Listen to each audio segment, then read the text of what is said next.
পৃথিবী বিখ্যাত আল্লামা শফিউ কাড়বি রহমতুল্লাহ আলাইহির কারবালার উপরে একটা লেখনী আছে। কারবালার ঘটনা লিখতে গিয়া আল্লামা শফিউ কাড়বিও লেখেন যে যেদিন হজরতে ইমাম হুসাইন রাদিয়াল্লাহু তাআলা আনহুরে কারবালাত বেড়া হয়ে যায়, ওই সময় আল্লাহ নবীর আওলাদে একটা কথা কইসলা যে আমি এই ক্ষণিকর জীবনের সুখ শান্তি চাইয়ার না, আমি চিন্তা করি আর পরকালে আল্লাহর কৌটো নবীর সামনে আমি কিতাব জবাব দিম, এর দায় প্রয়োজনে আমার জীবনরে আমি কুরবানি দিলাইম, আমার বিবি বাচ্চা লইয়া আমি আল্লাহর রাস্তায় কুরবানি হয়ে যাইম, শহীদ হয়ে যাইম, তবু আমি এই দুনিয়ার জমিনও ধর্ম বিরোধী কোনো কাম করতাম না। একজন নাফরমান, একজন লম্পট, একজন জাহিল, নাউজুবিল্লাহ, একজন ধর্মদ্রোহী মানুষরে কোনো সময় ইসলামের প্রধান রাষ্ট্রপ্রধান মানতাম না। এতে প্রয়োজনে আমি আমার জীবনটারে কুরবানি দিয়ে আমি শহীদ হয়ে যাইম, তবু আমি কিয়ামতের ময়দানে নবীর সামনে আল্লাহর কৌটো আমি ইজ্জতে খাড়া হইতাম চাই। তাইলে বুঝা গেল যে হি গাটো গিয়ালে হিফারে ফারনির বাদর চিন্তা এনতানোর মাথা নাই আসিল নি। আশা করি এরার চেয়ে তো আমরা সম্পদ বেশি, মাথা নাই। ইমাম হুসাইন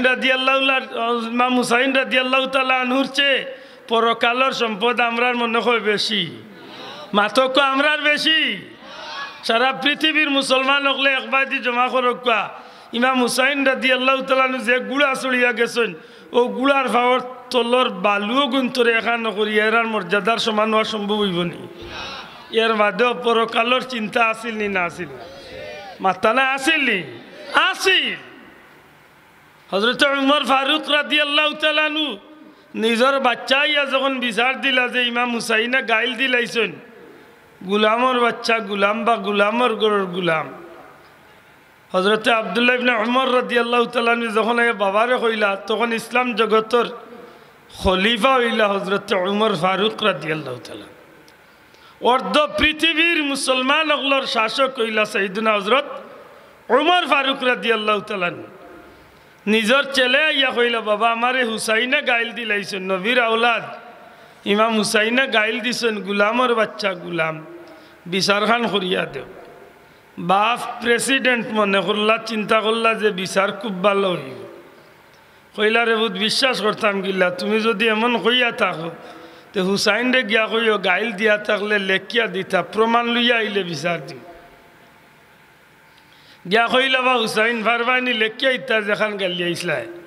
ইমাম হুসাইন রাদিয়াল্লাহু তাআলা লেখিয়া দিলাইলা, লেখিয়া আরবার নামও লেখিয়া দিলা যে গিয়া কইও আমি হুসাইন ইবনে আলিয়ে লেখিয়া দিছি, আমি গাইল দিছিও।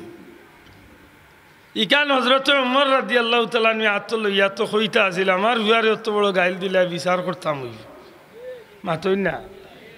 কিতাবর লেখন যে হজরত উমর রাদিয়াল্লাহু তাআলা কাগজর টুকরা আত লইয়া চকুর পানি ছাড়ি দেন। সুবহানাল্লাহ কইতা নাই?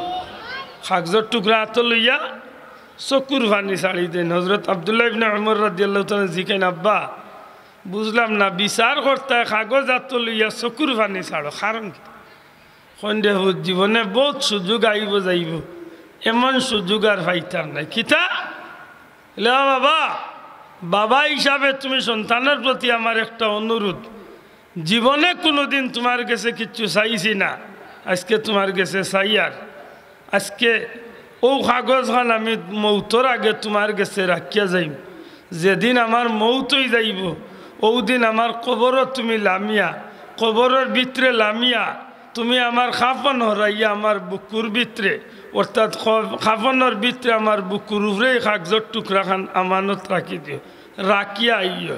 জিকাই নাম্বা কিতার লাগে বলে অন্তত ওকে ফিরিস্তা হলে যে আইয়া প্রশ্ন করেন, বলে তোমার রবকে দিন কিতা আল্লাহ না করো, কোনো কারণে যদি আমি কবরের জগতে যদি আটটা পড়ি যাই, তো ওদিন আমি জবাব দিতাম পারবো, তুমি তাই খার হিসাব লোয়া তাইছ, আমি তো নবীর খানদান, নবীর আওলাদ, ইমাম হুসাইন যেন জান্নাতি অগলর সর্দার, ইমাম হুসাইনের গুলাম, অতএব নবীর আওলাদর গুলামর কি আরবার হিসাব লোয়া লাগে?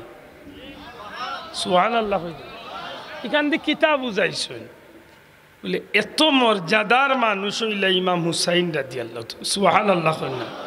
অথচ হযরত ওমর রাদিয়াল্লাহু তাআলা নূরে দুনিয়ায় থাকতে নবী জান্নাতের সার্টিফিকেট দিয়া গেছে। সুবহানাল্লাহ, ঠিক নি বাসা? আপনারা মসজিদের ইমাম সাহেব ডেইলি শুক্রবারে ইমাম হুসাইন উমর রাদিয়াল্লাহু তাআলা নাম পড়েন না নি খুতবাত? মাত্তানা আশারা মুবাশশিরা নাম পড়েন না পড়েন না? পড়েন তো। তাইলে ইনতান জান্নাতি, এতে কোনো সন্দেহ আছে নি? সন্দেহ নাই। এর বাদেও এখানে এই খাকজোরে এত মূল্যায়ন করেন, ইনতান নবীর আওলাদ হিসাবে দুনিয়ার সর্বোচ্চ সম্মানের আর প্রতি রাখুন। জুড়ে খুন সুবহানাল্লাহ। আচ্ছা, আমি কিতা মারতে চাইছিলাম, এই জমিনের মাঝে যদি মনে করেন যে আপনার দুনিয়ার জিন্দগি যেদিন ইস্তফা দিবা, যেদিন আপনার দুনিয়ার জীবন খতম হয়ে যাইব, পরকালে আরেকটা জীবনের সূচনা যখন হয়ে যাইব, যদি মনে করেন যে সেই জীবনে গিয়া আপনি সফল হয়ে গেছেন বা ওই যাবা, তাইলে আপনি ইচ্ছা মতো চলতে পারবা, আপনার এই সুযোগ আছে। হাসা করে হোক, ইলা কোনো সুযোগ আমরা কেউর গেছে আসেনি? আমরা মনে ইলা কোনো বুঝ কেউর আসেনি? আমরা সবাই এক কথা কইতে পারি, আমরা গুনাহগার। জবান গুলিয়া হোক, আমরা কিতা? জুড়ে হোক, আমরা কিতা? আর আমরা যদি গুনাহগার না হইতে আমার আল্লাহ কেন গফফার হইবা? আমরা গুনাহগার খাজেও তো আল্লাহ গফুরুর রহিম, মাতই না? আমরা গুনাহ না করলে কেন আল্লাহ গফুরুর রহিম খারে ক্ষমা করিয়ে দিবা? নিশ্চয় আমরা গুনাহগার। দয়া করে হোক, আমরা গুনাহগার। আর গুনাহগার হল লাগি দুনিয়ার জমিনে আল্লাহ যে কয়েকটা পথে ক্ষমা করিয়া দেওয়ার রাস্তা রাখছেন, যে কয়েকটা উসিলায় সবচেয়ে বেশি ক্ষমা করার রাস্তা রাখছেন, এর সব রাস্তাগুলার মাঝে, সব পথর মাঝে সবচেয়ে উত্তম পথ হইল গুনাহগার যখন নবীর কিনারা লইয়া গিয়া আল্লাহর কাছে মাফ চাইলাই, আর ই নবী যখন ই উম্মতর লাগি আল্লাহর কাছে সুপারিশ করিলাইবা, আল্লাহ ওয়াদা দিলাইছেন তার জীবনের সমস্ত গুনারে আল্লাহ মাফ করে দিলেই। ও আমি কুরআন শরীফের এক আয়াতে কারিমা তিলাওয়াত করছি। সম্মানিত হাজিরিন, হঠাৎ করে আমার মনের মাঝে একটা বিষয় জাগছে, উঠছে, যেখানে গিয়ে আমি এই আয়াতটা পড়ছি। আজকের সমাজও যত ফেতনা দেখা যায়, সব ফেতনার মূল কেন্দ্রবিন্দু বানাই লিছে মানুষের নবীরে। বুঝিয়া থাকলে জবাব দেখা। সমাজে আর কোনো বিষয় লিয়ে এত ফেতনা নাই, সবচেয়ে বেশি ফেতনা লাগাই দিছে আজকে নবীরে কেন্দ্র করিয়া। আমার বাপরে যদি কেউ গাইল দিলে, ভাই আমি না হয় একটু সহ্য করলাম, আপনার দাদারে গাইল দিছেন, আপনি না হয় একটু সহ্য করবা, হাসা করি কক্কা চাইন। নবীর প্রতি যখন কোনো মানুষের বিরূপ মন্তব্য করে, নবীরে যখন কেউ কোনো গালি দেওয়ার যায় কি, তখন একজন মুমিন মুসলমানের অন্তরে কষ্ট লাগে না? গোটা জগতের সমস্ত উম্মতে মোহাম্মদীর ভিতরে কষ্ট হয়, মাথা নাই? সবার ভিতরে কষ্ট হয়নি? নাই না? ও আপনার মাহফিল আইতে সময় হঠাৎ করে দেখলাম যে হোক কুরুয়া কয়েকটা, তার জোর গোয়ালা বাজার আইবার আগে কুরুয়ার হোসাইট, কুরুয়ার একটু হোসাইট বিশ্ব রোড গাড়ি খাড়া, আমার গাড়িও গিয়া খাড়া হয়েছে। কিতা দেখি মিছিল, মাইক দি মিছিল, লামলাম গাড়ি তো না, কারণ আমার একটু পেরেশানি, আমি এই আপনার মাহফিল ধরতাম, মাতুরানি আমি মাহফিল ধরতাম, আমার একটু পেরেশানি। আমি লামার বাদে জিকাইলাম, বা ইনো কিত হয়েছে? অধিকাংশ যুবক হলে আমি গুনাহগার চিনিল, চিনিয়া উঠে কইল, হুজুর একজন হিন্দু যুবকে নবীজির বিরুদ্ধে বড় খারাপ কথাবার্তা করলে কি লেগেছে, ও আমরা তার প্রতিবাদে আমরা বিশ্বের উড্ড মিছিল করি। আপনি কিচ্ছু হোক, এই পরিবেশে আমি তো অনপ্রস্তুত, কোনো প্রস্তুতি নাই, মাতই না? আমি গাড়ি তো নিলাম, এই অবস্থা আমাদের কিতা কইতাম। এর বাদেও মাইকা তুলিয়া কইলাম, বা দুনিয়ায় সবচেয়ে বেশি মহব্বতের জায়গা হইল আমরা নবী। সুতরাং নবীরে যদি কেউ ধাক্কা মারে বা নবীরে যদি কেউ কোনো কথা হয়, আজকে না হয় ই এরিয়াত আগুন জ্বলছে, আমার মনের বিশ্বাস নবীরে যদি কেউ গাইল দিতে, গোটা বাংলাদেশের প্রত্যেকটা গড়ে গড়ে দাউ দাউ করি আগুন জ্বলবে। কথা ঠিক না? ঠিক না? আমি তো বাংলাদেশ কইছি, কম কইছি, গোটা পৃথিবীর প্রত্যেকটা ঘরে ঘরে আগুন জ্বলবে, কারণ স্পর্শকাতর কিছু জায়গা কিছু বিষয় আছে। নবীরে কেন্দ্র করিয়া প্রত্যেকটা সমাজও দেখা গেছে আজকে ফিতনা চড়ানির একটা সুযোগ পাইল।